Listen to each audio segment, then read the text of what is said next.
Live. Hello and welcome to this Regulatory Transparency Project webinar call. My name is Kayla Kleist and I'm an Assistant Director of the Regulatory Transparency Project here at the Federalist Society. Today, September 7th, 2023, we're excited to host a panel discussion on minor matters in cyberspace, examining internet age verification regulations. Joining us today for this discussion is a stellar panel of subject matter experts who will bring a range of views to this discussion.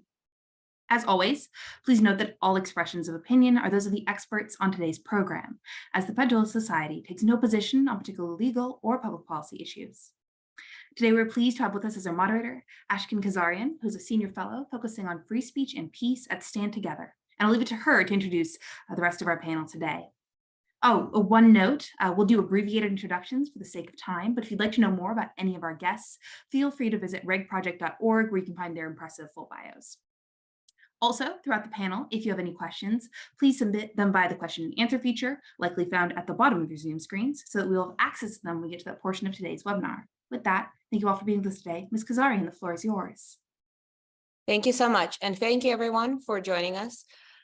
Today, we have a tremendous panel that are going to discuss this extremely important issue. I believe the safety of our youth is a paramount concern for everyone, and we all have different questions and concerns when it comes to how do we get there. We are here to shed light on all of these questions and ask these questions and figure out a path forward, hopefully. We have a terrific panelists, and I'm going to let them introduce themselves and share the experience that they bring into this panel. We're going to go Jamie, Clare, Shoshana, and Ben. Jamie, please let everyone know, what are you working on now? Hi, everybody, and thanks so much to the Federalist Society for hosting me on this panel today. I'm really happy to be here and join everybody. So I am Legislative Director for Senator Marsha Blackburn, Senior Senator from the state of Tennessee. I've been with her office for just over 2 years, and before I became Legislative Director about a month ago, I handled tech policy and telecom policy for the Senator. So I pretty much right when I started with her a couple of years ago was right when she and Senator Blumenthal were running the Consumer Protection Subcommittee on Commerce. And so I joined for the second of 5 hearings that they convened on potential harms to kids and teens online. And so they had a series. They had researchers and academics. They also had several representatives from different companies. YouTube was there, TikTok, Snapchat, Instagram, and then someone from Meta was also there. I feel like I may be forgetting one, but they had several folks from different companies come to talk about this topic and its importance. All of that work culminated in the introduction a couple of years back of the Kids Online Safety Act. So my boss and Senator Blumenthal reintroduced that bill here in May. We just hit 45 senators actually today with the addition of Senator Thune joined onto the bill here today. So there's been a lot of momentum forward. The last week of session before we went out for the August recess, the Commerce Committee passed that bill unanimously out of the committee, along with an update to COPPA, the Kids Online Privacy Protection Act, which probably most folks who are tuning in to this call know and care about well. So that was spearheaded by Senator Markey and Senator Cassidy, who's off committee. The committee passed both of those. And so, now we are just sort of waiting to see what happens here in the Senate. Are we going to get a floor vote? There's been some talk of possibly stuff moving forward through sort of like a Kids Online Safety Package, combining things with some judiciary bills, of which we have a separate one that is another one my boss led. We don't know. The House has been having broader conversations about comprehensive privacy, which is obviously a big priority for my boss and many other members of the Commerce Committee. So, as is typical on the Hill, I think there's a lot of hurry up and wait, and then we will figure out what goes on. But we've seen that this is an issue that has clearly garnered a lot of attention from members on both sides of the aisle, and I just don't think it will be sort of going away anytime soon.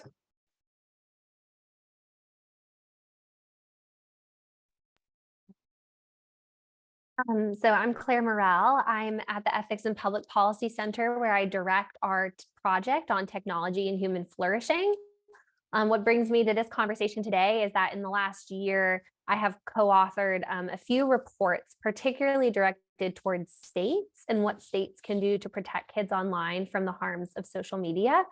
So last fall, I co-authored a report with Jean Twenge, Adam Candube, and Brad Wilcox, and we put out 5 ideas for states to enact based on, in that report about protecting kids from the harms of social media.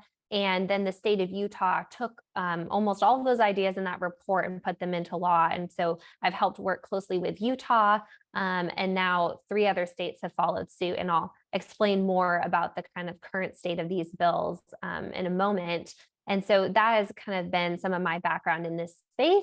And then just recently this year also released a big report specifically on age verification and age verification technology and the different means and methods available to conduct both effective age verification that is also protective of user privacy. And so I'm really looking forward to our conversation and delving into these issues more today. Thank you. Hey everyone, I'm Shoshana Weissmann. I head digital media at the R Street Institute, where I'm also a fellow on various regulatory policy. My love of regulatory reform and my knowledge of technology got me into this space. Before I did a lot more occupational licensing reform, which I still do.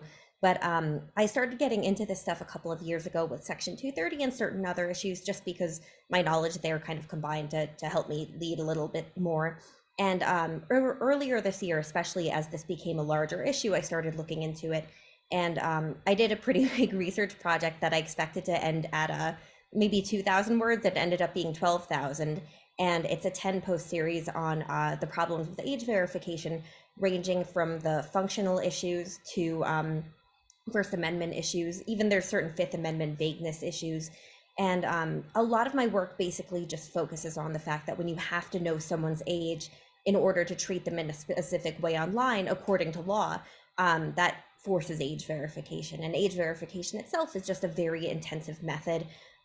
You need government ID, face scans, other levels of biometrics, sometimes other maybe government documents. There's a lot of different ways to make it happen, but it does remove anonymity online. And the Supreme Court and other courts obviously below it have long recognized our First Amendment right to anonymity and our other First Amendment rights. So my concerns are just implementing this in different avenues, and also making sure that we're accounting for safety concerns, real cybersecurity concerns, because not only is the government hacked a lot, but also private companies are hacked constantly. There's no great actor in this space for cybersecurity.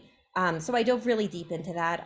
One of the last pieces I did was on VPNs and how impossible it makes the task, because even if a company cannot detect a VPN, let's say it's Utah and they think someone is in Iceland, they'll still be held accountable for not verifying that person's age according to the law that basically says companies shouldn't let users get around it. So there's lots and lots of layers here. And I came to this both from tech space, from just knowing how digital media works, and thinking about how regulations work and unintended consequences. And I'm grateful to be able to have this discussion with everyone.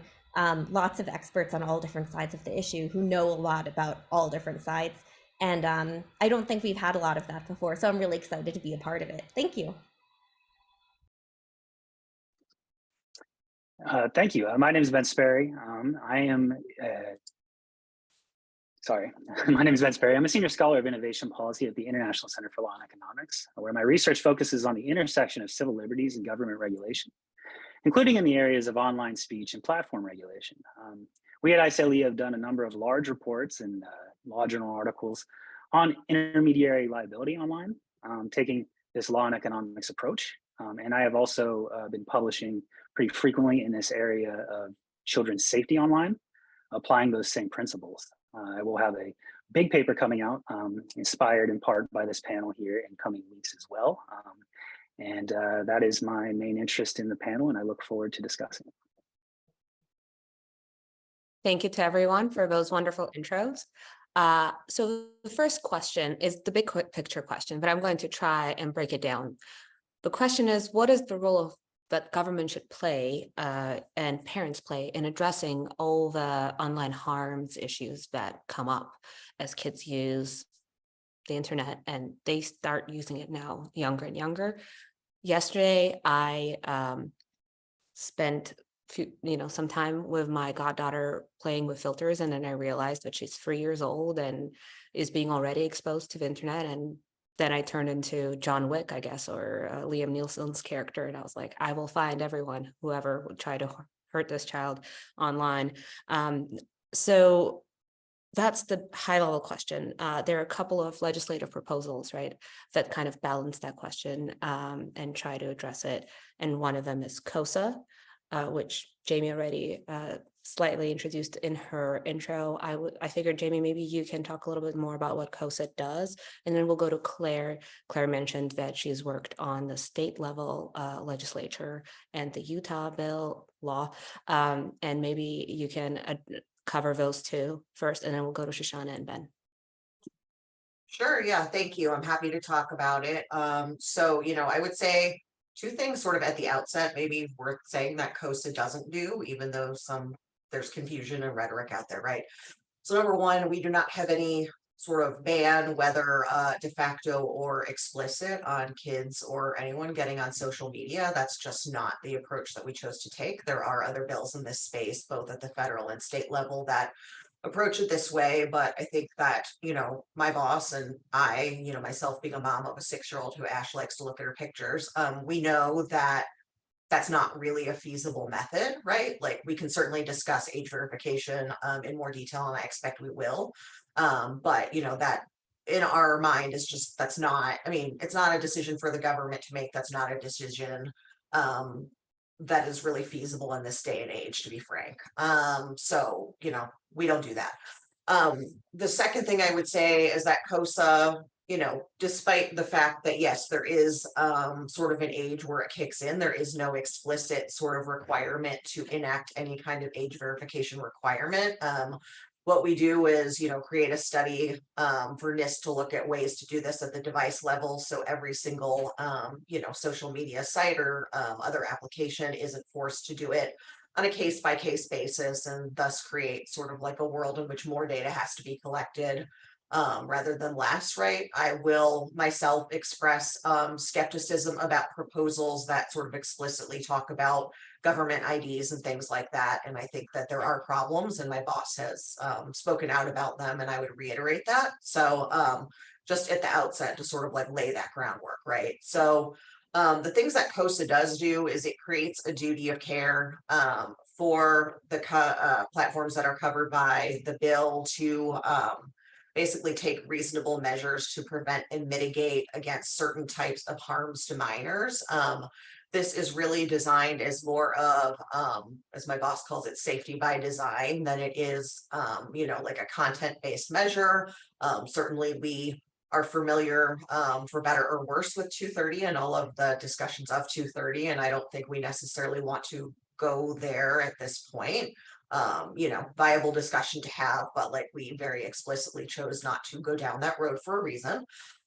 So in our bill, we also have things like certain disclosures of information sort of beyond what you would see in the current COPPA contacts to parents. And then, we recognize that there's distinctions between younger kids and sort of older minors who might be teens that are in the position where they can view the information and make their own decisions about what they should be seeing. So enhanced disclosures about what a platform, may be having on it, things that might, potentially be harmful, sort of what,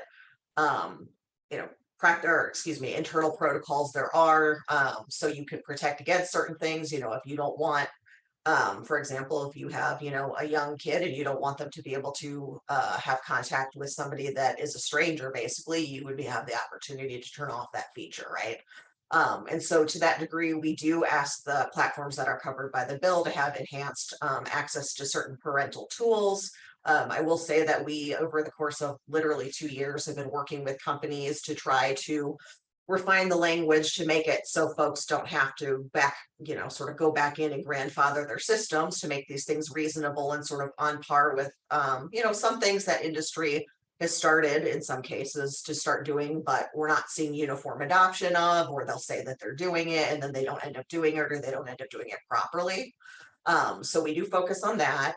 We also have some enhanced audit requirements whereby we would make public some information about, harms to minors that platforms know exist, and then steps that they're taking to mitigate them. We have like a kids safety council that we've created that has, sort of various members, academics and physicians and educators, folks that would sort of get together and talk about, implementing certain functions under the bill, obviously not delegating to them, but we're happy to have input for places where input is required. We had changed, there was an independent research section in the bill, which we ended up changing at markup to a 6B study, or I think it's 4 of them actually, to be conducted through the FTC, because we had heard some concerns about independent research. But, I think that overall, we have felt like this was sort of a summation of the things we had learned from our hearings. COPPA, you can sort of argue the merits of how effective COPPA has been, right, over time. I think there's reasonable arguments on both sides for to say that it's been effective or that it has not been effective. And so, we felt like things needed to be pushed further. My boss had been hearing so many tragic stories, and it seemed that there were patterns emerging. And so she and Senator Blumenthal, got together, and this was the product of sort of the consensus of things that they had heard. So I feel like a lot of people on this call probably actually know what COSA does. But I would say that if you are sort of looking separately to have conversations about like notice and consent and privacy policies, that's COPPA 2.0 and not COSA. So I do also want to make sure that folks keep those bills sort of separate in their mind when they have that conversation. I do find that very important because I also have noticed even in not specific tech policy media, but general media reporting, they do mix those up, and that I think can help have a productive debate and conversation about these bills. So thank you, Jamie, for both the overview and pointing that out. Now we'll go to Claire to talk about the state bills, because states have been more active than Congress probably will ever be. Claire, what's going on there? Yes. So if you've been following, 4 states in just this past year have passed these age verification, parental consent, social media laws. The first was Utah, followed by Arkansas, Louisiana, and Texas. And the thrust of all these laws is to empower parents with greater authority and oversight of children's online contract formation, especially social media accounts. I'll also just mention that some other states have also passed age verification laws for pornography websites to try to keep children under 18 from accessing those adult websites. So that would include Louisiana, Virginia, Texas, and Utah. And these are 2 distinct kinds of laws. So I'll explain more further on that, but sometimes they all get lumped together as age verification laws, but they're actually 2 different types of laws. So on the social media laws, these laws draw on contract law to require parental consent for minors under 18 to form social media accounts. And so the basis in the background of this is that creating a social media account and agreeing to their terms of service is akin to entering a contract online. And as a general rule, this is just accepted in law, minors lack the capacity to form contracts, which means parental consent is necessary and reasonable to underwrite one. Furthermore, even though contracts with minors are voidable, most jurisdictions have laws that would actually hold a minor accountable for the benefits received under the contract. And so in this case, parents could actually end up bearing responsibility for those benefits received from those contracts. And so it's a reasonable regulation then for parental consent to be required for children to form online contracts like social media accounts. There's a slight variation between the 4 laws. I'll just highlight Utah's is the most extensive.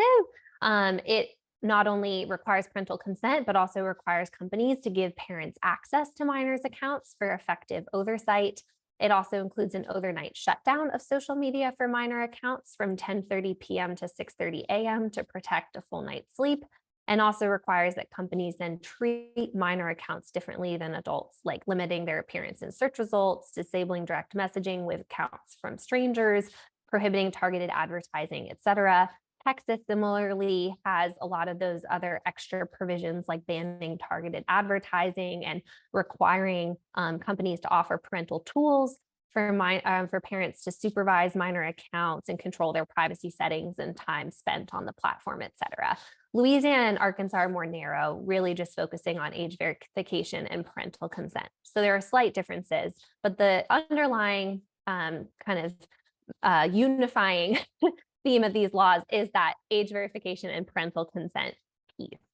And I just want to acknowledge up front for those who have followed this that Arkansas social media law, there was a preliminary injunction granted against it last Thursday. And so I just want to kind of address from the outset, though, that the fight for these social media laws is far from over. And I hope we can get into further discussion about this, in our time together, particularly around that preliminary injunction. But the big thing to note is that I would argue that the court actually made a pretty key category error treating the Arkansas law as a content restriction rather than a contract law. The word contract does not even appear in the opinion, which is quite surprising considering that the language of the law itself is all around contract formation. And just to lastly iterate this point, and I'll end with this, the big case that was predominantly relied on in the Arkansas opinion, Brown versus Entertainment Merchants Association, dealt with a really different kind of state law than these social media laws. It's really not the most relevant precedent to apply. That California law was about parental consent for the purchase of violent video games, and which is content-based. Even that law, though, could potentially succeed today with the Supreme Court given Thomas's dissent on that case. But setting that aside, the nature of social media is very different than the one-time purchase of a violent video game, because it's founded on an ongoing contractual relationship with a child. And so this, what's really at issue with these laws is parents' rights and authority over their children's contracts. And so, as I mentioned, it's really clear that contracts with minors are not enforceable without parental consent. And so to the extent there is content implicated by these contract laws, even there, the more relevant precedents to apply would be those about parents' rights to control the speech that their children see or receive. So that's all I wanted to say, to just give a brief overview of what's going on in the states, and I'm sure there'll be more to come. We do expect that these laws are going to be challenged, and there will be ongoing litigation and appeals to try to fight for them to survive. Claire is making my job very easy by asking herself the questions I was going to ask her. And yes, you're right. There's an avalanche of litigation that's going to be happening, especially as states, as we said, are very active and they keep legislating, and then this is going to keep litigating.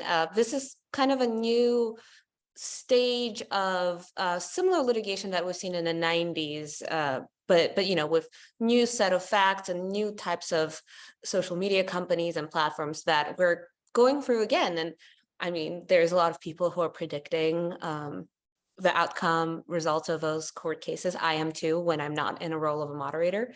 But I think within the next year or so, we can maybe gather back the same lineup and discuss when we see all these cases reach maybe Supreme Court or reach the highest level they can, and see where it lands.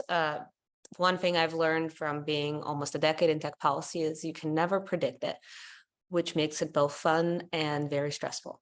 Having said that, Claire, you mentioned the tensions that in this litigation are addressed about kind of view of safety and then First Amendment. And Shoshana also mentioned it high level in her intro. So we'll now go to Ben and Shoshana to talk about the trade-offs that have existed in this. So Ben, I know there's a framework you've been working on in your research that addresses this. Can you talk a little bit about that? Yes, thank you. Thank you for having me. As mentioned, I'm a senior scholar in innovation policy at the International Center for Law and Economics. So this means I have an institutional responsibility to talk to you today about costs and transaction costs. Don't worry, I'll define my terms and explain why these things are important. In fact, I think it could help frame our discussion before offering my own preliminary thoughts on the debates over a duty of care to protect minors online and online age verification parental consent laws. So one of the insights of the Nobel Prize winning economist Ronald Coase was that in the absence of transaction costs, the problem externalities can be dealt with by the parties to the problem through bargaining, regardless of which side has the initial property right.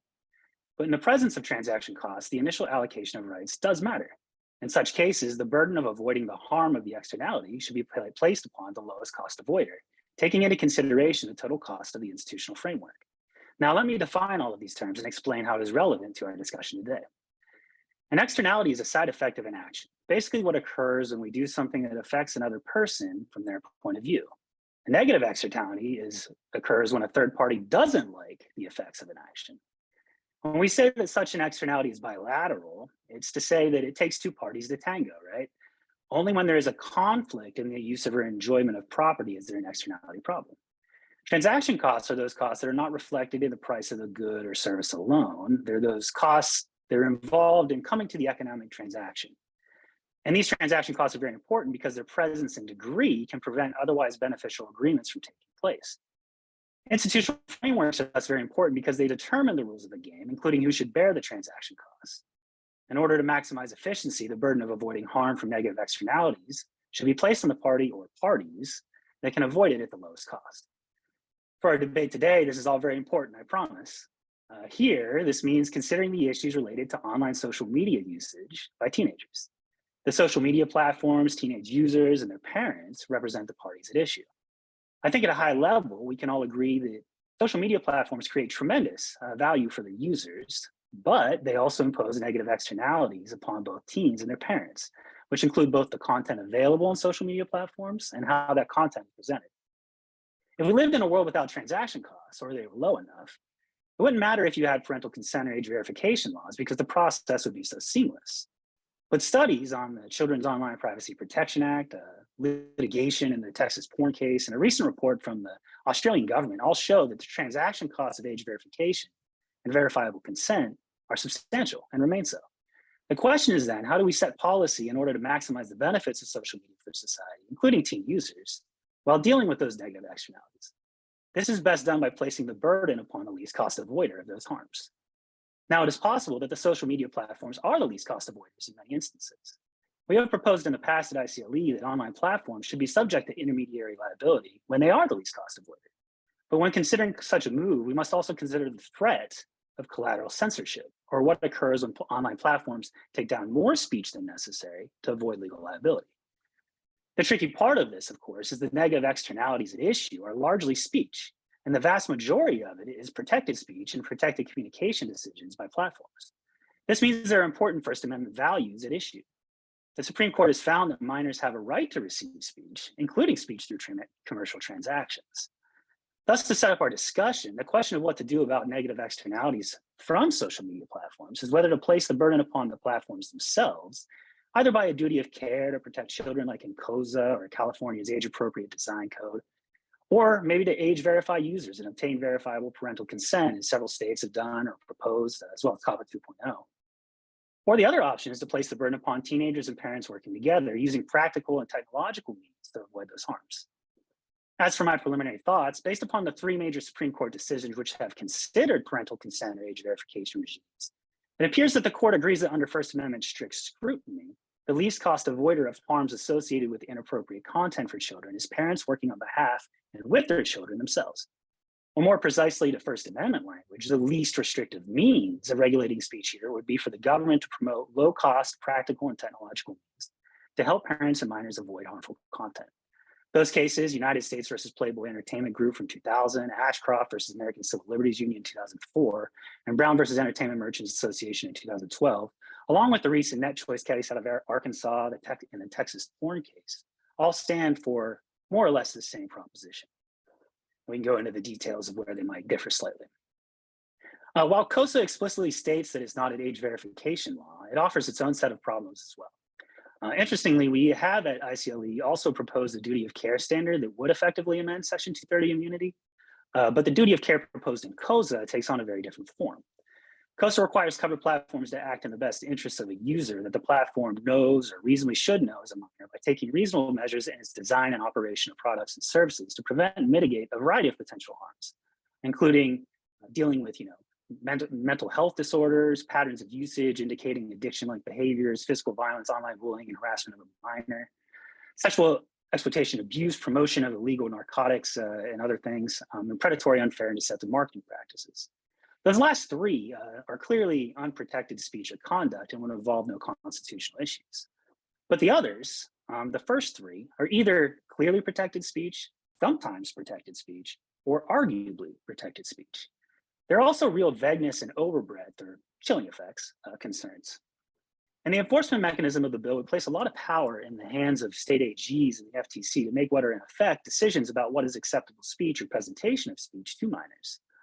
All of this would end up in First Amendment challenges that would likely sink the aims of the bill. With that, I'll conclude and reserve the balance of my time for further discussion. And now let's go to Shoshana. And Shoshana, I would love for you to expand more on the work you mentioned and the First Amendment challenges and the chilling of free speech that you were talking about before we go back to the whole panel and talk more. Sure, thank you so much.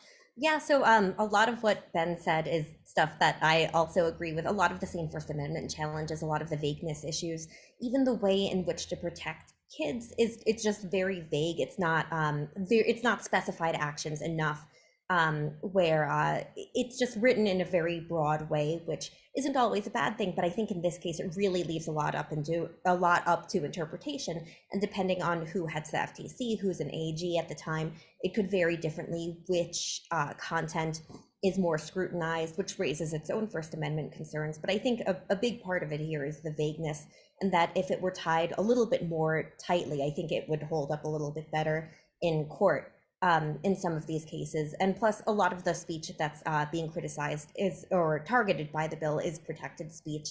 One other thing I actually wanted to mention too was that this bill and a lot of other bills too often focus on trying to avoid strangers from contacting minors through social media, which on the outset sounds kind of reasonable.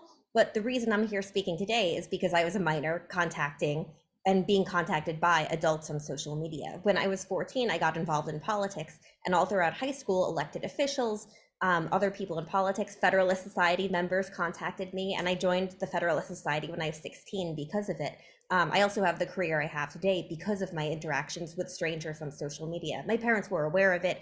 They were always very involved in the process. And there's definitely children and minors who just should not be contacting strangers. They might have other negative habits, but I think it's really important that's fully left up to the parent, because some young people do start businesses or start getting involved in their future careers or hobbies when they're pretty young. So I think that's a really important piece here too. But other bills, not as much COSA, but other bills really do have stronger, I think, First Amendment concerns.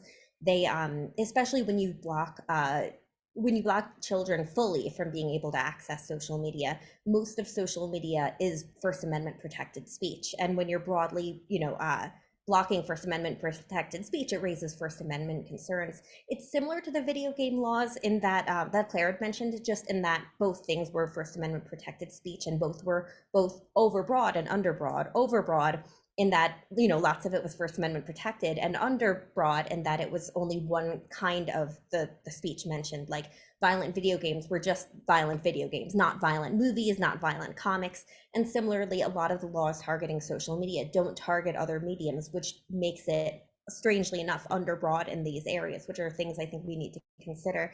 And then when it comes to chilling effects, I think these are really broad with most kinds of laws and proposals in this category, especially when there is more direct age verification.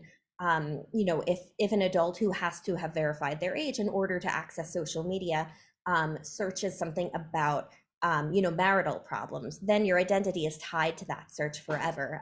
If you have an incognito browser, it doesn't matter if you're logging into a forum to talk about marital problems or a disease or mental health concerns. And I'm pretty open about my health issues, but a lot of people very understandably are not. And I think would be very nervous to talk about it. And we all have things where we really wouldn't want our identity tied to things. And it creates these very, very broad chilling effects. And I know people think about social media as kind of either fun and silly, sometimes work, or just the bad stuff online. But there are really broad categories of trail stuff and hiking stuff down to all different kinds of support forums. And I think all of that needs to be a part of the conversation. And as Claire mentioned too, just, a lot of courts have been looking at this and coming up with First Amendment concerns similar to those that I've mentioned. And I think others as well that I hadn't even thought of. But I think these are all really important, and we want to try to minimize any First Amendment concerns with any of these bills, especially with the chilling effects. The courts have recognized this in other cases. And I think it's really important that we try to minimize that on the outset with these laws and others. Thank you, Shoshana. So I want to go to Claire and Jamie. I apologize. Sometimes technology just gets the better of us. I want to go to Claire and Jamie and ask you two about the First Amendment rights of kids and children, however you want to define it. That's been a very intense topic of conversation and debate. Is there anything you would like to add to it?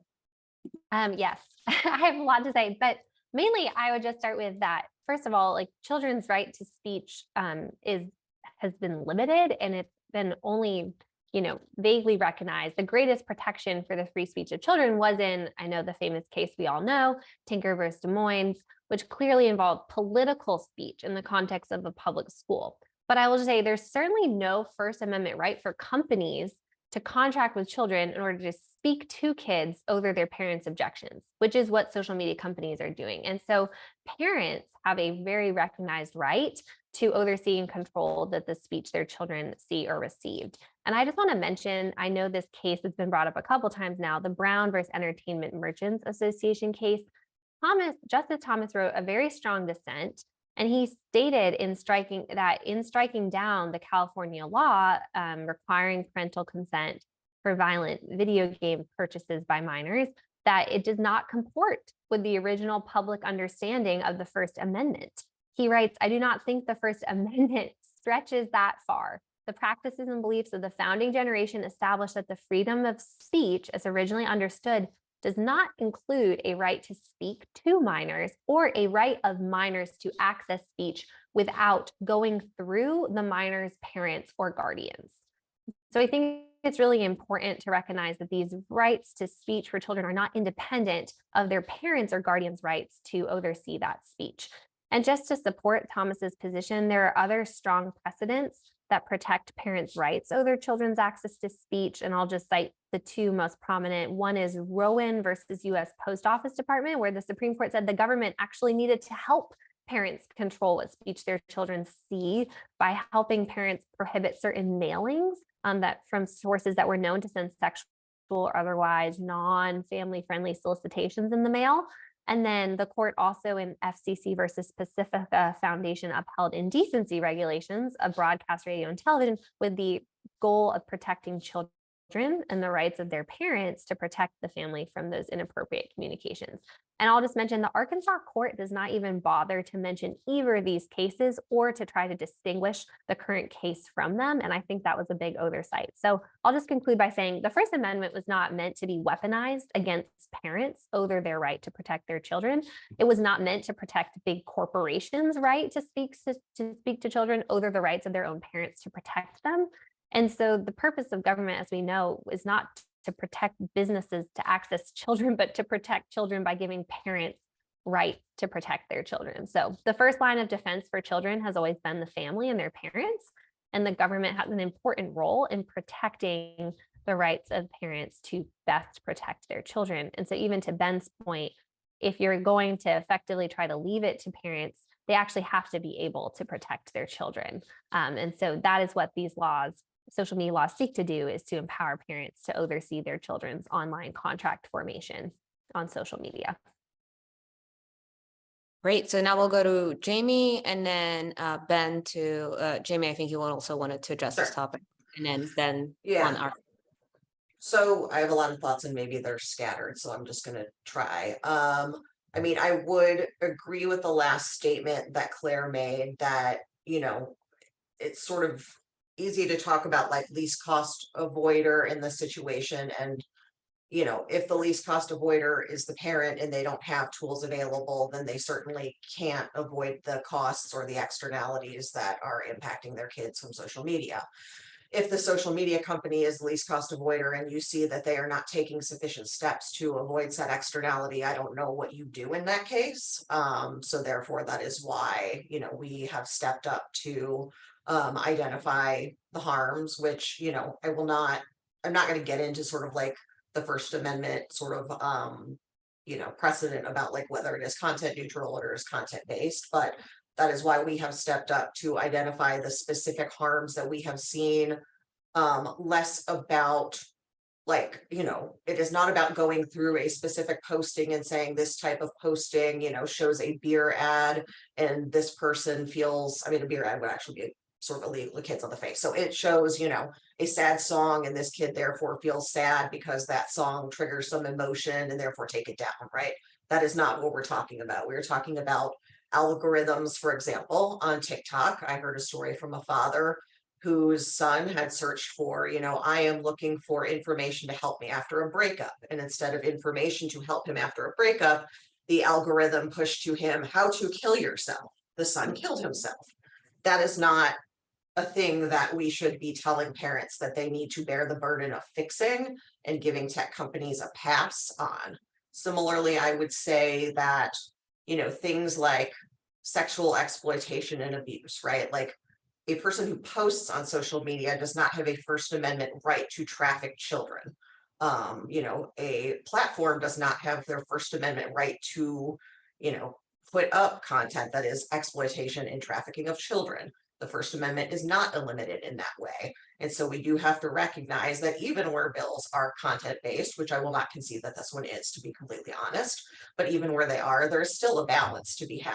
I do think, unfortunately, maybe the language that we had put into our markup that amended the duty of care did not make it to the public sort of consumption, because the quote that Ben provided actually has been updated and changed at the markup. So I'm happy to drop it into the chat or do whatever's helpful, but we actually struck the act in the best interest of a user that the platform knows or reasonably should know is a minor.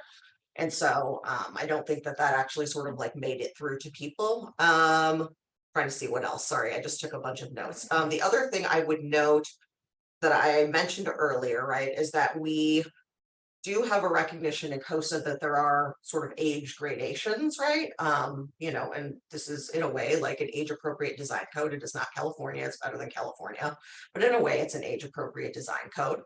And so there are gradations, right? Like, if you're a child, which we define as under 13, certain parental controls are enabled by default. If you are over 13, they are not enabled by default. So it is not sort of the world in which you're saying, hey, you are 15 and you want to connect with people about Republican politics, but no, you can't access that. You can actually. But if you are 13 or you are younger than 13, then the parental controls are enabled by default until the parents and the families and the guardians sit down with the kid and make the age appropriate choice to turn them off. And so I think that's all I would say. I have more I could say on Arkansas, but I will turn it over and just let other folks sort of comment and we can get back to it. Ben? Yes, a lot of good stuff for both Claire and Jamie. I think I'd like to start with, when it comes to the right of children and parents, I think the point is well taken that yes, parents have a right and duty to protect their children. However, I think it's slightly overstated to say that all contracts with minors are presumptively invalid. In fact, the general rule is probably the opposite, with exceptions of when they are voidable. Yes, there are statutory regimes in many states and even federally that change that balance, but I think that's actually the question that we have here today, is to what degree, especially taking First Amendment considerations into account, are those things relevant? And when it comes to the Arkansas case in particular, I don't actually think this case turned on the content neutrality question. In fact, they kind of punted on that part of it in the preliminary injunction. They said that they were skeptical that this was content neutral, but they basically did not apply the most exacting scrutiny of the least restrictive means test, but yet still struck it down under because it still restricted more speech than necessary. So I actually don't know if it's going to get any better for at least the Arkansas law, but others like it, as they go to a more merit-based review, if the courts are skeptical, as I think they will be, that these are truly content neutral, simply contract restrictions. And moreover, one of the lessons of economics, even when it comes to contract law, is that sometimes stated intentions don't always do exactly what you would expect. For instance, minimum wage laws, rent control laws. Maybe the intent is to make it so things are more affordable, but the opposite may occur when it comes to rent control by having shortages, or minimum wage laws may actually price workers out of the market. Well, it's very much the same when it comes to parental consent laws. In some cases, if the costs are too high, it actually reduces parental ability to make decisions, marginal decisions, on behalf of themselves and their teenagers on what is appropriate for social media usage. And this can occur because if platforms have too high of cost to serve teenagers, which probably don't bring a ton of financial pecuniary benefit to them as they are ad supported, they're going to invest eventually in restricting their access more so than they are going to invest in safe and vibrant social media platforms for them to use, which actually be the detriment to teenagers as well as parents that may want to make decisions that do allow them to use those platforms. And just to note, there are a lot of practical and legal means, technological, including relatively low-cost monitoring that's provided at all kinds of levels at this point. The complaint by NetChoice in the Arkansas case has a great list. We're talking about at the device level, at the Wi-Fi router level.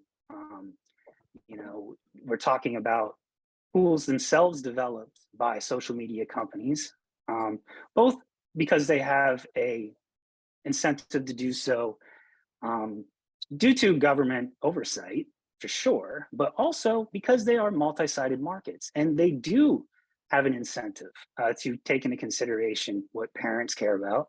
They do have an incentive to take into consideration what advertisers care about when they make their moderation policies. So you've seen this, that even the social media platforms themselves, however imperfectly, are taking steps to make it easier for teens themselves and parents working with their teens to make marginal decisions about how to opt out of certain design features and content being made available to them.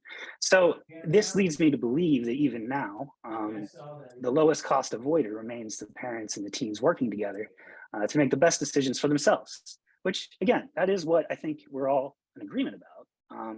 Parents, teens, they should be making the decisions. The problem and the intuitive problem that economics helps illuminate is that sometimes laws that even in the name of enhancing that can actually decrease that ability.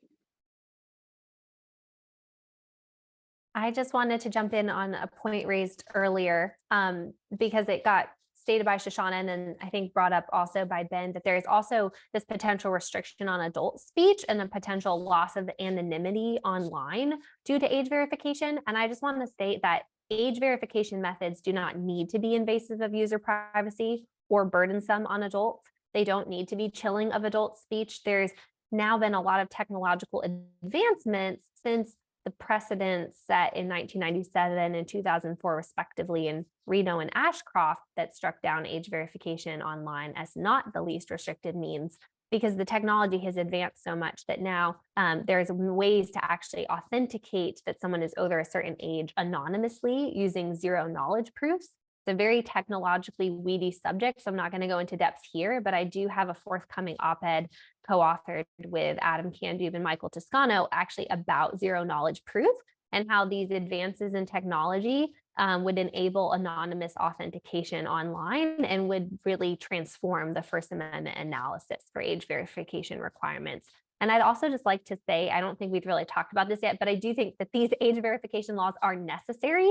The current state of affairs has really rendered parents powerless to protect their kids online when all they have to do is just go into a website and enter a birth date, which is very easy to falsify. So there's been no effective kind of age verification, even though we have COPPA from 1998. It's not been well enforced and parents really have been powerless to try to protect their children. So that is why the impetus for all these laws is that we really do need a solution that would effectively empower parents and protect kids, which really will all hinge and require age verification and parental consent.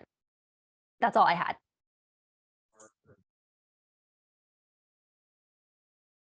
Hi, me, right? So I went to George Mason for law school, for better or worse. I'm happy to chat about economics, right? So it seems like there is a concession that the market has failed. There are negative externalities, right? So instead of saying that we need to have a solution, the solution effectively seems to be do nothing. Given that the market has failed, that strikes me that the actual companies have no incentive here to do anything because we are conceding that the market has failed. They do not have incentive to fix this problem. They have done very minimal amount to fix this problem. We had a situation where the head of Instagram came and testified before a hearing, Adam Mosseri, and he said, hey, here are the 3 things that we're going to put into place, including one, which basically defaults minors' profiles on Instagram to private. And then we went back and we checked and it wasn't done. And it wasn't until he was publicly called out for it by us and I think the Tech Transparency Project, if I recall, that never actually happened, that they finally, I think months later, actually put it into effect. So it strikes me that if we can see that the market has failed, one cannot assume that these companies have any incentive to do anything. And more explicitly, I think I would assume that the folks that get paid to sort of represent the companies have an incentive to say that the companies will fix it when we know the companies are not fixing it. And they literally have no incentive except for collect more of your kids' data and use it to monetize. Thank If you. I could, oh, sorry. Sorry, I will let you then go right after. I just wanted to say I am monitoring the Q&A chat. Some of the questions that are being asked are being addressed during the discussion. So please don't think that we're ignoring you, but they're directly being addressed during the discussion because our panelists are all brilliant. So, but we are monitoring the chat. Ben, please go ahead. Oh yeah, I just wanted to respond specifically to the idea of market failure and say, yes, the answer isn't do nothing.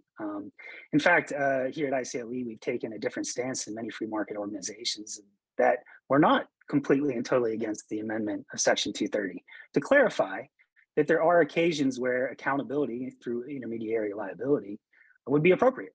Now, this isn't opening up Section 230 completely to the way it currently works, to completely change it and overhaul it or repeal it, but trying to rebalance it so that we can take into consideration that in some instances, yeah, platforms could be doing more, but at the same time, being very wary of the threat of collateral censorship, especially of protected speech. So when it comes to things that are basically design decisions, there could be times where a product's liability suit should be able to go forward. However, it needs to take into consideration when we're talking about pure expression, there is a First Amendment balance that's going to take place. Courts will eventually have to iron this out, and I think it'll be tricky, but to help get it there, a more thoroughgoing reform of Section 230 would actually be a better way to deal with children's online safety issues, as well as a host of other problems that have come with the immunity that has otherwise been very beneficial for the growth and expansion of the internet. For more on that, we actually wrote a large paper that ended up in the Rutgers Computer Science Journal. I might have said the wrong exact name of it, but it's called Who Moderates the Moderators by Jeffrey Manny, Christian Stout, and I. And I would actually suggest everybody take a look at that, where we try to do our very best to put it forward a reasonable proposal to amend Section 230 that would also get to a lot of these issues of how can we open up in limited circumstances online platforms to intermediary liability when it is appropriate. All right, so I'm going to ask the last question to everyone on our panel. Please feel free to answer if you want to, but EU has always been at the forefront of trying to regulate technology and all the issues that come from the digital age. Sometimes before the issues even appear, they're very eager. And they have been regulating issues that address youth safety and minors' privacy. A lot of the bigger platforms that we've named and discussed already comply with those regulations. And at least the way I've seen it in my experience, when they comply in such a big jurisdiction like EU, similar tools are offered in other jurisdictions and offered in the US. Would you say the fact that some of these things have been addressed in the EU and those tools do exist in the US address the harms, already create the design? Because, for example, Jamie, you said the California Age Appropriate Design Code, and COSA is much better than it, but it has some similarities to it. I mean, it was modeled after the Online Harms UK bill. So what is this trans, because we don't exist in a vacuum, and the social media platforms definitely don't exist jurisdiction-wise. So does it transfer? Are all of these issues already addressed? Are they not addressed? Do we need to do better? What are your feelings about this, global nature of the issue? I guess I would just mention one thing on the global nature of the issue, which is the Australian government recently has been doing some work in the area and came out with a report that I believe was just issued about a week ago. And while it still is committed to a design code that may include to some degree of age verification, they actually in the report have a lot of information that suggests that it might not be the best approach. In fact, they talk a lot about, and I think this is relevant to our debate here in the United States as well, a better way for the government to deal with the problem is by promoting and educating parents on the technological and practical means available to protect their children. That this would be a better use of government resources than perhaps an age verification or parental consent regime is something that Australia is apparently questioning. And I think that could be informative for us here as well. That would be another least restrictive means, in other words, as the Supreme Court language would put it, is promoting basically more education. Our teens in the schools, our parents, we can do a lot more funding for that kind of thing, and you would not have the same speech concerns as a result. I'll add too that France's, I think it's the CNIL, I will not remember what it stands for, but it's their privacy agency had put out, I think the last year or two, they put out a report basically saying they weren't abandoning efforts to verify age, but that they recognize that all the current tools did not rise to the standard, and both of both protecting privacy and fairly accurately verifying age. And both France and Australia really, really wanted to do this and have certain fewer, I think, institutional barriers in the way than the United States does. And for both of them to, even if France is going ahead with it, for them to say, hey, nothing is accurate or protecting privacy right now, and for Australia to come to similar conclusions, I think is really informative. And I think there's, I was actually really shocked by what Ben was saying too about that Australia was basically saying, really put it directly in the hands of the parents and the children to do stuff here. I think there's a really important role here, even for schools, and this is more broadly with cybersecurity, because I don't think schools really do a great job of kind of showing kids the framework of, if your information goes here, it can go anywhere. There's a little bit of that, but I think it's actually really valuable for that to be something a little bit more regular for the most part. But I think seeing these other countries abandon it is really important. And also, I think just generally, it's just different legal frameworks. The EU has, it writes laws a little more vaguely in ways that I think sometimes lawyers in the US would laugh at and be like, this can't hold up in court. So translating some of the principles because of that can be difficult at times, I think, as well.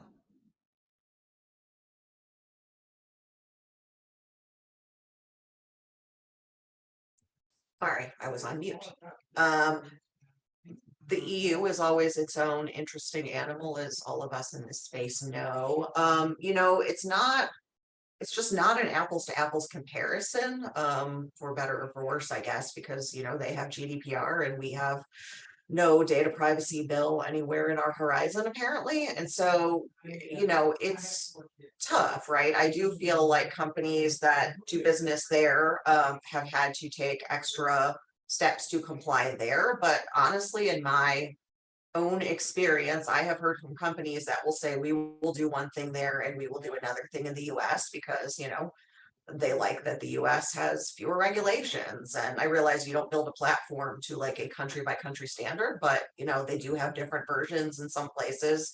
For some of these guys, especially the bigger ones, they know how to shift things. And for example, they have content moderators that can moderate in different languages, right? So especially for the big folks, I think that they know how to, and they have sort of accorded to the different nuance. And I honestly think that until we have a more comprehensive national data privacy law here in the US, like it's never going to be as easy as just like, well, you already built to the EU standard and therefore everything is going to just be the same.